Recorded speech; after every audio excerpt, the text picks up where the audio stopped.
Today is Saturday, February 17, 2024. I-chart natin si FGen, SecB, DD at STI. Tara!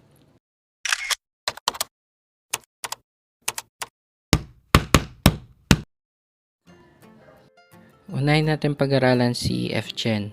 Dito sa 3-month time frame, makikita natin na uptrend pa rin naman siya sa long-term view.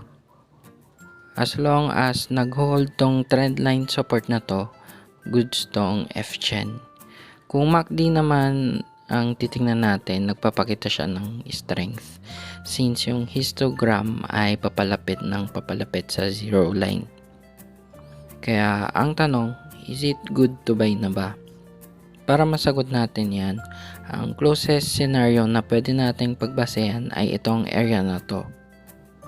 There is a chance na baka maging ganito din yung galawan ni FGen na walang gaanong momentum at konti lang din yung upside for this year. Kung kandila naman ang pagbabasehan natin ng buy, masyadong mahaba na tong green candle na to. Meaning sa short term mataas na yung risk kung papasok ka pa lang ngayon since prone na siya sa correction. Pero it doesn't mean na wala nang iakyat yung price. It only means na reward is low na sa short term compare sa risk. Kaya mas mabuti kung bumili ka after magkaroon ng red candle. Gaya nito, no? Kaya for now, mas maigi kung mag-observe lang muna at mag-antay ng good timing sa pag-entry. Next is SecB. Dito sa monthly time frame, makikita natin na downtrend pa rin siya. Dahil patuloy itong bumubuo ng lower lows and lower highs, which is not good. At kung magbibase tayo sa market phases, posibleng nasa markdown phase na si SecB. So to be specific, andito siya sa baba ng redistribution phase. Meaning may ibababa pa talaga to, no? At medyo malaki pa yung downside. Kaya sa ngayon, it's better kung i-avoid muna si SecB. Sa ngayon, wala pang buy opportunity since basag na yung blue na box na support at magiging strong resistance na rin kasi yan eh. Next is DD or Double Dragon. Dito sa monthly time frame, makikita natin na lumusot na yung kandila sa moving averages. Meaning, tapos na yung downtrend sa long-term view. At pa-reversal na to. Ang tanong na lang ay kung magsa-sideways pa kaya to or tuluyan ng mag-uptrend. I think interesting to at maganda kung i-watchlist. Siguro hindi ka naman iiwan nito agad-agad. Posibleng mabagal yung pag-angat nito. Kaya there's no need to rush sa pag-enter dito.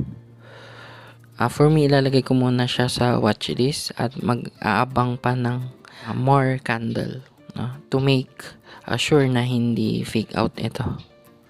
Let's say tapos na ang downtrend sa long term, but it doesn't mean na wala nang chance balikan tong support na 5 pesos. Kaya maigi pa rin kung maingat. I may consider na yung risk is low.